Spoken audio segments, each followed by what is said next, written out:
তেমনি অল লাইফে আপনাকে 1 সেকেন্ড সময় দেবে যে আমার সঙ্গে তুমি সেই সময়টাতে যে যথা মা প্রবদন্তে স্থান তদেব বয়ম মা বর্তমান বর্তন্তে এবং সর্বার্থ সর্বস্ব। ওই পরীক্ষালে যদি না লেখেন আর সারা বছর যদি লিখে যান আপনার খাতা দেখবে না মাস্টার। পরীক্ষার দিনে যদি কামাই করেন তাহলে আপনি একবারে অ্যাবসেন্ট।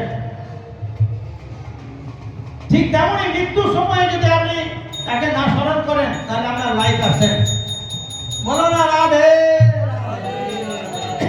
তার জন্য অভ্যাস যোগ, কর্মযোগ, জ্ঞান যোগ আর সৎসঙ্গ এই যে বলছে না, তাহলে মা করু ধরা যেন এই যে আমাদের ভাগবত কেন শুনবেন, কেন শুনবেন না? তার কারণ এই যে ধন জন জীবন যৌবন শরীর যে কোনো সময় যেতে পারে। তার জন্য নলিনী দলগত জলমিবতরণম দলগত জলমিবতরণম তদবত জীবন অতিশয় চপলম। তেমনই বলছে জীবন টলমল কমল জল জল এদিকে আসে পরবর্তী করে যে কোনো সময় আমাদের প্রাণ পদ্ম পঞ্চভূতের মধ্যে বিলীন হতে পারে। এর জন্য আমাদের কি করা উচিত? খানা মেহি সাজন সংগতি রে খানা মেহি সাজন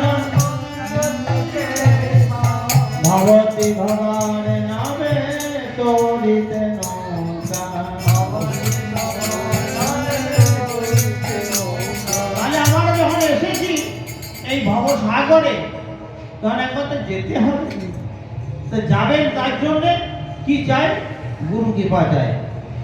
ভবসাগর তারণ কারণ হে ভবসাগর রবি নন্দন বন্দন খন্দন হে শরণাগত কিঙ্কর ভীত মনে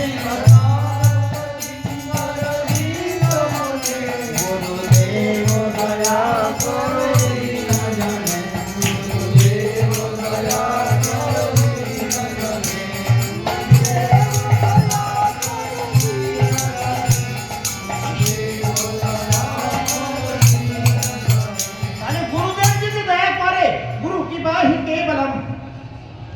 কৃপা লাভ যদি না করতে পারেন তাহলে কি হবে? রবিনন্দন বলছে ভবসাগর তারণ কারণ হে রবিনন্দন বন্দন খণ্ডন হে। রবিনন্দন মানে যমরাজ। যমরাজ কি বলছে?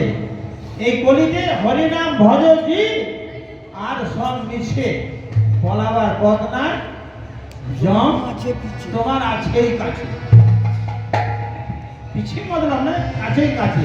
কেন দেখছো না? ওই দেখো শ্মশানে দিবানিশি দিনে, ওই দেখো শ্মশানে দিবানিশি দিনে পুরিতেছে মানুষের সহজ। ওই দেখো শ্মশানে দিবানিশি দিনে পুরিতেছে মানুষের হরি বল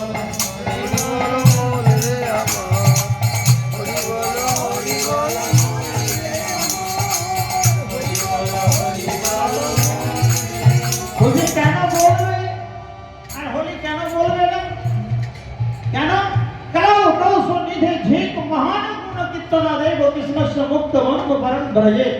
এই কলিকাল বিশেষ দোষে পদে পদে দোষে, কিন্তু একটা গুণ আছে, যদি কৃষ্ণ কথা শ্রবণ করেন সব দোষ গতি নাই, গতি নাই হরি নাম ছাড়া, গতি নাই, গতি নাই হরি নাম ছাড়া, মন প্রাণ ধরে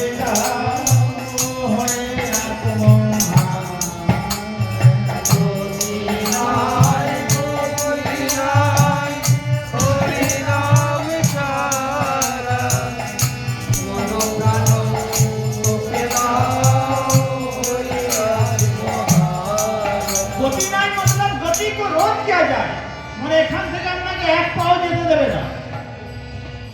84 থেকে এনেছেন কে? কৃষ্ণজি। কৃষ্ণ এই তো কৃষ্ণ কি করে এনেছে আপনাকে জানেন?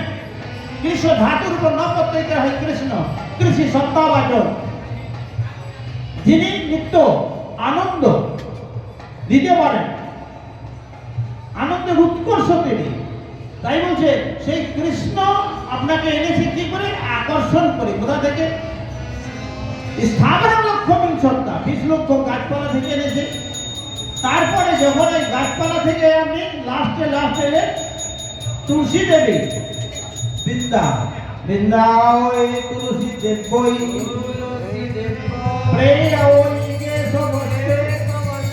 বিষ্ণু ভক্তি মনে সত্যবত্যই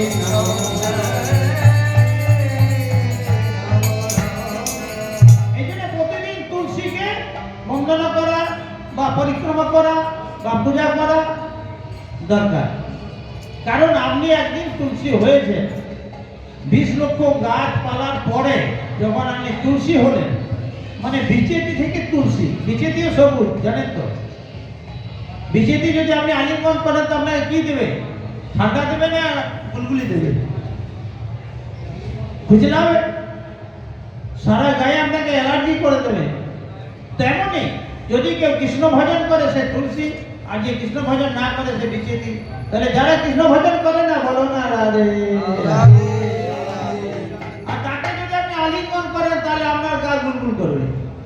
আর যারা কৃষ্ণ ভজন করে না, তাকে যদি আপনি দণ্ডবোধ করেন তা আপনার গাটা সুখ করবে, মনে সুখ করবে, মন খুব খুশি খুশি লাগবে। তাহলে সবসময় মনকে খুশি রাখতে গেলে বলে কি করতে হবে গো?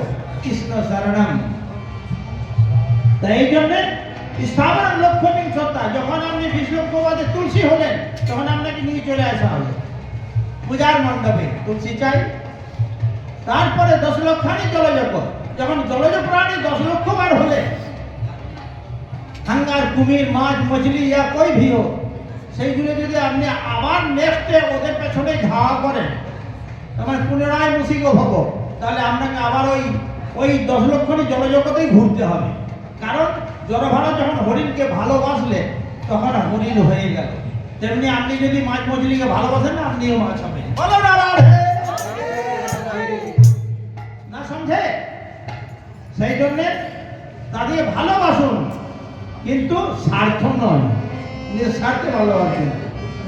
আর যদি স্বার্থ ভালোবাসেন, স্বার্থ মিলবে না, পরমার্থও মিলবে না। যদি আপনি কাউকে স্বার্থের সঙ্গে সম্পর্ক করেন, চিরদিন স্বার্থ দিতে পারবে? আপনার দেহ আপনাকে দিতে পারবে? যৌবনটা গোটা জীবন ভোগ করতে পারবেন? বলো না রাধে রাধে রাধে। তাহলে যখন সাদামণি কি বলেন, যখন যেমন তখন তেমন, সময়ের জন্য অপেক্ষা করতেই হবে।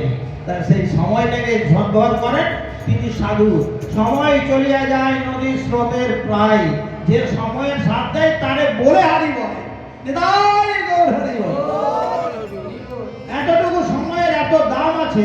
দেখবেন পরীক্ষার সময়ে যখন ছেলেরা বলে স্যার একটু খাতাটা রাখুন, বলে ঠিক আমি ঘুরে আসছি, ঠিক তেমনই আপনি যখন যাবেন তখন যদি আপনি গোবিন্দকে বলেন গোবিন্দ আপনাকে আমার স্মরণ করে একটু সময় দেন, গোবিন্দ আপনাকে চান্স দেবে। কিন্তু আপনি যদি না বলেন তাহলে কি আমার একটা সময় দেবে? এই জন্যে 10 লক্ষানি জলজ, যখন জলজ প্রাণী থেকে আপনি শঙ্খ হলেন, তখন শঙ্খটাকে পূজার মণ্ডপে চলে এলাম, তখন দিলেন শঙ্খ ধ্বনি করে। হ্যাঁ গো, উলুধ্বনি, ধ্বনি, হরিধ্বনি, শঙ্খ ধ্বনি, এগুলো মঙ্গল ধ্বনি, এগুলো মাঝে মাঝে করতে হয়। এবারে পূজার পরে শঙ্খ ধ্বনি, আর যুদ্ধের আগে শঙ্খ ধ্বনি, ধ্বনি চাই। তাহলে কৃময় রুদ্র লক্ষানি তো, মানে কুচে কৃমি, ফলের পোকা, জলের পোকা, মলের পোকা সবাই হয়েছে। সেই জন্য কেউ কোনো ক্রীড়া কীটকে ঘৃণা না করে সবাইকে দণ্ডবোধ করবেন।